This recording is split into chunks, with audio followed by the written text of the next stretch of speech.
नमस्कार दोस्तों, मैं हूं आपका होस्ट और दोस्त और मैं आज आप सभी का स्वागत करता हूं आज के इस धमाकेदार फुल ऑन लोडेड वीडियो में। और कहां, सिर्फ यहां आपके अपने चैनल क्रिकेट प्रदेश पर, जहां क्रिकेट की बात होती है पूरे जोश के साथ। आज का मेन्यू थोड़ा लंबा है, तो चलिए आपको शॉर्ट में समझाने की कोशिश करता हूं। आज हम लोग बात करने वाले हैं इंडिया और न्यूजीलैंड के बीच हाल ही में खत्म हुए T20I सीरीज के बारे में। होने वाला है उस सीरीज का पूरा फुल ऑन रिव्यू। उसके बाद हम लोग बात करेंगे आने वाले T20 वर्ल्ड कप के प्रीव्यू के बारे में।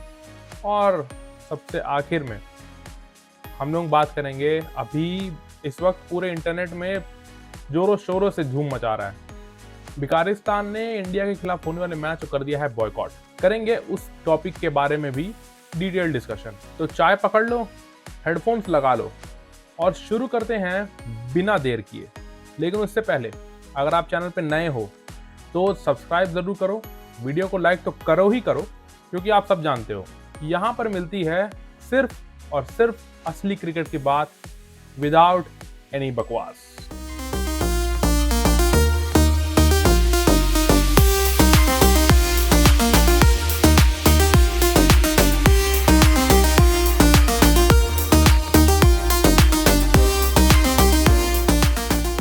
हाँ तो दोस्तों, सबसे पहले शुरू करते हैं अभी हाल में ही खत्म हुई इंडिया और न्यूजीलैंड के बीच की T20I सीरीज के बारे में। यह सीरीज तो 5 मैचेस का था, जो इंडिया ने 4-1 से अपने नाम कर भी लिया। लेकिन ये सिर्फ स्कोर लाइन नहीं थी, वर्ल्ड कप के पहले एक क्लियर स्टेटमेंट था कि टीम के बैटिंग ऑर्डर में अग्रेशन, बॉलिंग में वेरिएशन और बेंच्ड प्लेयर्स में भी इम्पैक्ट डालने की एबिलिटी है। स्कोर लाइन तो 4-1 के दिखाएगी, लेकिन अगर आप सिर्फ स्कोर लाइन को ही देखोगे तो फिर आप आधी से ज्यादा कहानी को मिस कर दोगे। इस सीरीज की 3 स्टैंड आउट चीजें रही: aggressive top order intent, middle overs में मैच को एक्सेलरेट करने का प्लान और डेथ बॉलिंग में क्लियर रोल की क्लैरिटी। हाँ, एक मैच हमने जरूर लूज किया, 4th T20I, जहां न्यूजीलैंड ने हमें 50 रनों से हरा दिया। और T20I में 50 रन से हारना मतलब टेस्ट मैच में आप इनिंग्स डिफीट लेना। उस दिन तो वाकई न्यूजीलैंड ने हमें आउट क्लास कर दिया था। लेकिन उस लॉस के बाद आखिरी T20I में जिस तरह टीम इंडिया ने पलट करके गेम दिखाया है, वो होती है चैंपियन मेंटेलिटी। थोड़ा मैच वाइज बात कर लेते हैं, लेकिन क्विक स्टाइल में। सबसे पहला T20I में इंडिया ने बनाया 238 रन। अभिषेक ने तो तूफान मचाया ही, लेकिन मिडिल ऑर्डर ने जो फिनिशिंग दिखाई है, तौबा तौबा तौबा, किसी की नजर ना लगे इस बैटिंग को। ये मैच एक टेम्पलेट सेट करके गया, ये न्यू एज T20 टेम्पलेट, और इंडिया अब से इसी को फॉलो करेगा। पावर प्ले में फुल ऑन अटैक, और उस अटैक को ही कंटिन्यू रखते हुए पूरी इनिंग्स में सेम टेम्पो के साथ में खेलते जाना। और टीम इंडिया बाकी सारे टीम्स को ये मैसेज दे रही है कि अब हम वो पुराने 170-180 वाली टीम नहीं है। ये टीम अगर पूरे पोटेंशियल के साथ परफॉर्म करेगी, 250 प्लस भी स्कोर करना इस टीम के लिए मामूली सी बात रह जाएगी। कुछ ऐसा ही हाल रहा दूसरे और तीसरे T20 में भी। इंडिया ने न्यूजीलैंड को धोबी पछाड़ दे डाला और सीरीज 5 मैच की सीरीज में 3-0 से आगे भी हो गए। चौथे T20I में न्यूजीलैंड ने कमबैक किया। शिवम दुबे ने जरूर 15 बॉल में ही हाफ सेंचुरी लगा करके ये इंडिया को रेस्क्यू करने की बहुत कोशिश की। लेकिन जब टॉप ऑर्डर इतनी बुरी तरह से फेल हो चुका हो, तब एक अकेला बैटर आखिर टीम को कितने आगे तक ही लेकर के जाता। अब आते हैं आखिरी T20 के बारे में। ये था सीरीज का आखिरी मैच। सबको यही उम्मीद थी कि इंडिया अपने स्ट्रॉन्गेस्ट 11 को ग्राउंड पर उतारेगा, क्योंकि ये वर्ल्ड कप से पहले आखिरी कॉम्पिटिटिव मैच होने वाला था, और इंडिया ने वही किया। इंडिया ने बैटिंग करते हुए 271 रन बोर्ड पर लगा दिए।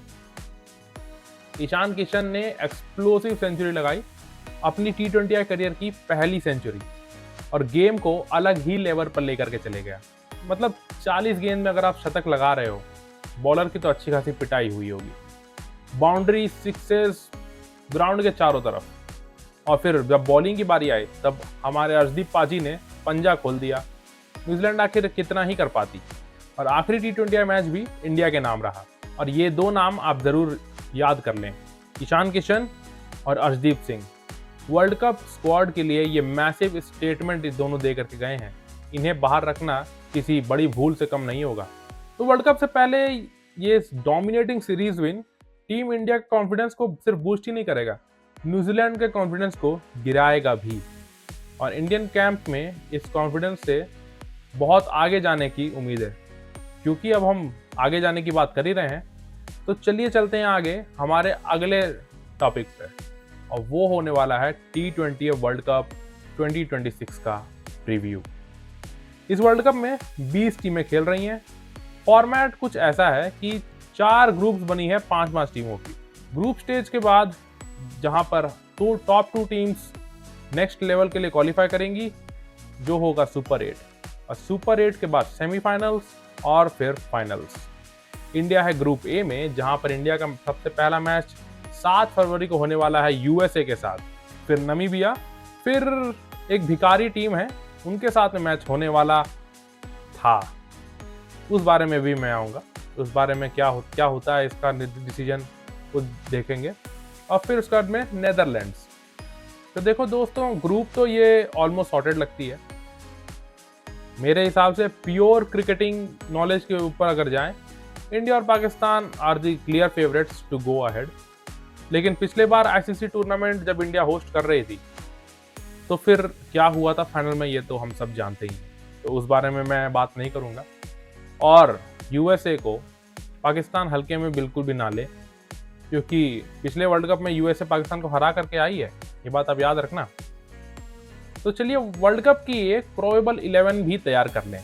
प्रोबेबल 11 कुछ इस प्रकार होगी मेरे हिसाब से। हमारे ओपनर्स रहेंगे अभिषेक और ईशान किशन। उसके बाद तिलक वर्मा, क्योंकि तिलक वर्मा का परफॉर्मेंस को भी मॉनिटर करना बहुत ज़रूरी है, वो इंजरीज से अभी भी रिकवर ही कर रहे हैं। नंबर 4 पर आएंगे हमारे कैप्टन सूर्या कुमार यादव। उसके बाद हार्दिक पांड्या, शिवम दुबे, रिंकू सिंह, अक्षर पटेल, जसप्रीत बुमराह, अर्शदीप सिंह और अंत में वरुण चक्रवर्ती। जी हाँ, देखिए कुलदीप यादव को इस प्लेइंग 11 में जगह नहीं मिली। मैं आपको दावे के साथ लिख के कह रहा हूँ कि बाकी की 19 टीमों में से किसी भी टीम में आप कुलदीप यादव को भेज दो, वो स्ट्रेट अवे वो प्लेइंग 11 में वॉक इन कर जाते हैं। लेकिन यही तो है इंडियन क्रिकेट टीम के टैलेंट का पूल, जहां पर कुलदीप यादव जैसे प्लेयर को भी प्लेइंग 11 में चांस नहीं मिल पा रहा है। अब आ जाते हैं उस टॉपिक पे जिसका आप सभी को बेसब्री से इंतजार था, यानी कि अभी के इंटरनेट का सबसे ज़्यादा हीटिंग और controversial segment, Pakistan boycott saga. तो सीन कुछ ऐसे डेवलप हुआ। पाकिस्तान गवर्नमेंट ने ये ट्वीट करके सबको जताया कि वो इंडिया के खिलाफ होने वाले मैच को बॉयकॉट करेंगे, यानी कि जिस दिन इंडिया के खिलाफ मैच है उस दिन वो फील्ड पर नहीं आने वाले। अब पीसीबी ने इसको फॉलो करते हुए अपने गवर्नमेंट का साथ दिया है, यानी कि टूर्नामेंट में पाकिस्तान पार्टिसिपेट तो करेगा और अपने बाकी सारे मैचेस भी खेलेगा, लेकिन इंडिया के खिलाफ होने वाले मैच में वो ग्राउंड पर नहीं उतरने वाला है। आईसीसी के टूर्नामेंट से आप फोरफीट करते हो तो जितने भी लॉस होगा आईसीसी को, मैच फीस का, मैच टिकट का, ब्रॉडकास्टर्स का, सब कुछ आपको देना पड़ेगा। तब भिखारियों ने कहा कि नहीं, इससे तो भाई उनकी साथ पूछते फिर खाएंगे पिएंगे कैसे। तो फिर पाकिस्तान ने सोचा कि चलो मैच खेलने चलते, लेकिन इंडिया के खिलाफ फिर भी इंडिया के खिलाफ नहीं उतरेंगे मैदान पे। क्यों भाई, मामला इंडिया और बांग्लादेश का था, तुम्हें क्यों खुजली हो रही है?